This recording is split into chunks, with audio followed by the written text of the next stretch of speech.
नमस्कार दोस्तों, मैं हूं सुदीप तनुंदी और आप लोग देख रहे हैं यूट्यूब चैनल सहजे सीएनसी। दोस्तों, फंडामेंटल्स ऑफ सीएनसी प्रोग्रामिंग की आज की एपिसोड में हम लोग सीखेंगे circular interpolation programming using I, J and के।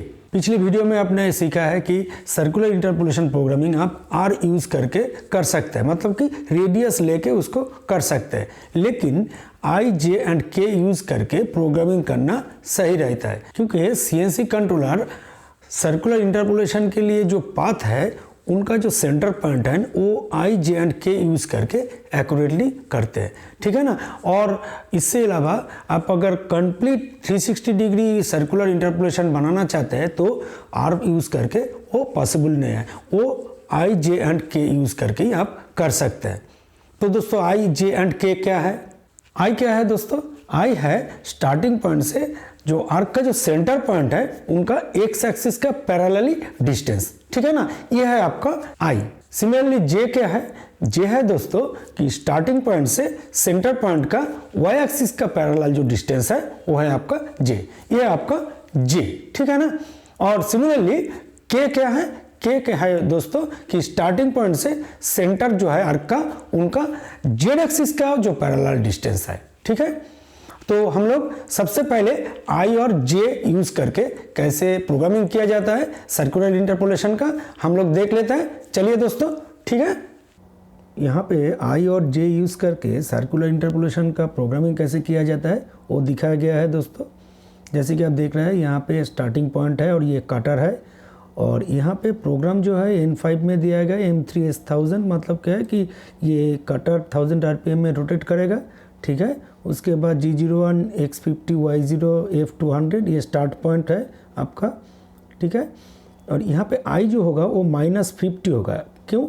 ये जो स्टार्ट पॉइंट है यहाँ से हम जानते हैं कि I का वैल्यू जो है वो स्टार्टिंग पॉइंट से ये जो सेंटर पॉइंट है इनका डिस्टेंस, तो ये नेगेटिव डायरेक्शन में है, तो इसलिए I -50, ठीक है।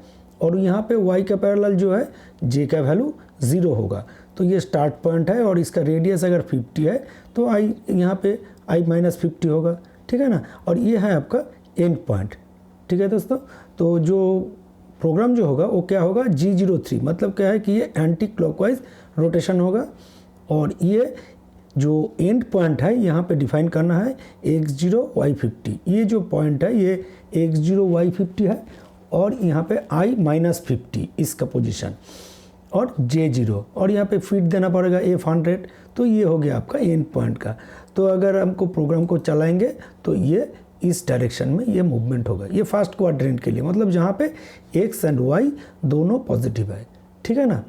सिमिलरली अगर सेकेंड क्वाड्रेंट में आएगा तो यहाँ पे क्या होगा दोस्तों? यहाँ पे स्टार्टिंग पॉइंट जो है वो आपका G01 से X0, Y50 होगा, और F200, ठीक है, ये स्टार्ट पॉइंट हो गया आपका। यहाँ पे I 0 होगा कि यहाँ पे X का पैरेलल 0 है, लेकिन J -50 क्यों?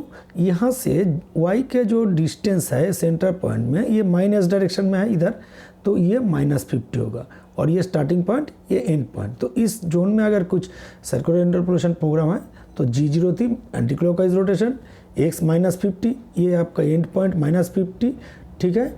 Y0, Y का वैल्यू यहाँ पे 0 है, और I का वैल्यू I 0 होगा और J -50 होगा, और फीड 100 ये हो गया आपका एंड पॉइंट, ठीक है दोस्तों। सिमिलरली ये जो प्रोग्राम होगा वो ऐसे मूवमेंट होगा।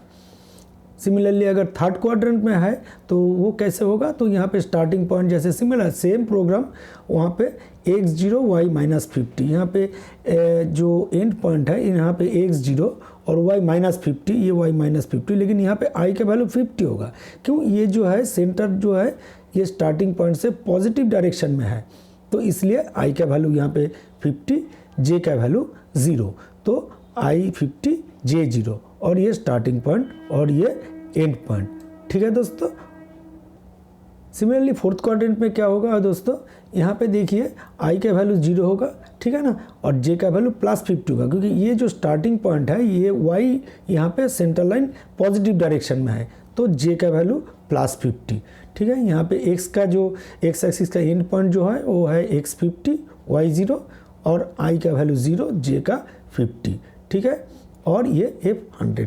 तो अगर फोर्थ क्वाड्रेंट में है तो ये आपका ऐसे मूवमेंट होगा। तो आई एंड जे यूज़ करके कैसे प्रोग्रामिंग किया जाता है वो आपको क्लियर हो गया, ठीक है। अब तक हमने सीखा है कि एक्स एंड वाई एक्सिस का अगर जो 0 पॉइंट है वो अगर सर्कल का सेंटर पॉइंट है तो प्रोग्रामिंग कैसे किया जाता है। लेकिन दोस्तों ये सेंटर पॉइंट अगर डिफरेंट जगह पे है, मतलब क्या है कि 0 पॉइंट छोड़ के अगर कहीं दूसरी जगह पे है तो उनके लिए कैसे प्रोग्राम बनाया जाता है आई जे यूज़ करके, ठीक है ना। चलिए देख लेते हैं इसको कैसे बनाते हैं, ठीक है। दोस्तों सर्कुलर इंटरपोलेशन प्रोग्रामिंग में अगर आर्क का सेंटर पॉइंट 0 छोड़ के दूसरी जगह पे है, मतलब ये जो 0 पॉइंट है ये छोड़ के यहाँ पे है, तो यहाँ पे अगर एक सर्कुलर इंटरपोलेशन पाथ बनाना है तो वो कैसे बनाना है। सबसे पहले आपको एक पॉइंट को डिफाइन करना है, जैसे कि स्टार्टिंग पॉइंट P, यहाँ पे P पॉइंट है आपका स्टार्टिंग पॉइंट आर्क का, ठीक है। और ये देखिए ये जो है ये 180 डिग्री से थोड़ा ज़्यादा आर्क पॉइंट है, ठीक है ना।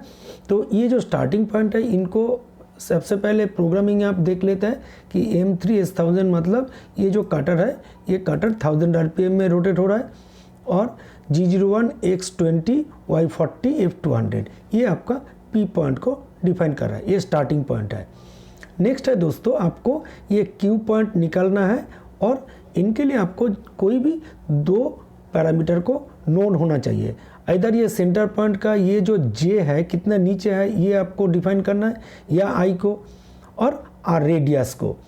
अब देख सकते हैं यहाँ पे रेडियस जो है वो है 20, हमने एज्यूम कर लिया, और J है आपका 5, तो I आपको निकल जाएगा I = √20² - 5² = 19.365, ठीक है ना। ये जो वैल्यू है, ठीक है, यहाँ से मैथमेटिकल कैलकुलेशन करके हमने निकाल लिया I का वैल्यू, ठीक है ना। तो I का वैल्यू दुगना करने से ये आपका Q पॉइंट का पोजीशन निकल देगा। मतलब क्या है कि P पॉइंट 20 इसके साथ 2 × 19.365 करने से 58.730 ये आपका X का पोजीशन हो गया, मतलब Q पॉइंट के लिए X पोजीशन, और Y तो 40 है, ठीक है ना।